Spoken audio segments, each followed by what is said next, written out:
ضربة موجعة قبل كأس العالم 2026. قبل أيام قليلة من مواجهة المنتخب المغربي تلقى منتخب اسكتلندا خبرا صادما هز جماهيره وجهازه الفني بعدما تأكد غياب أحد أبرز نجومه عن المونديال بسبب إصابة خطيرة. فما الذي حدث وكيف سيؤثر هذا الغياب على حظوظ اسكتلندا في المجموعة التي تضم المغرب والبرازيل وهايتي؟ مرحبا بكم في فيديو جديد. رغم الفوز العريض الذي حققه المنتخب الاسكتلندي على منتخب كوراساو ب4 أهداف مقابل هدف واحد ضمن استعداداته لكأس العالم 2026، إلى أن الفرحة لم تكتمل داخل المعسكر الاسكتلندي، فقد تعرض نجم خط الوسط بيلي جيلمور لإصابة قوية على مستوى الركبة خلال المباراة ليتأكد رسميا غيابه عن نهائيات كأس العالم.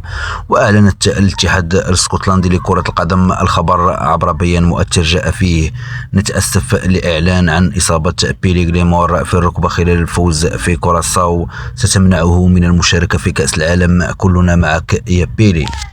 ويعتبر جيلمور من الركائز الأساسية للمنتخب الاسكتلندي، حيث يتميز بقدرته على تنظيم اللعب والتحكم في إيقاع المباريات، ما يجعل غيابه خسارة كبيرة للمدرب قبل انطلاق المنافسة العالمية.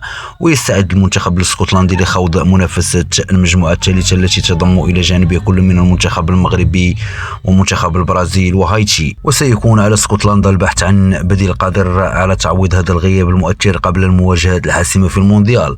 هكذا وبينما كانت اسكتلندا تحتفل بانتصار مهم استعدادا لكأس العالم، تحولت الفرحة إلى حزن بعدما فقدوا أحد أهم نجومها.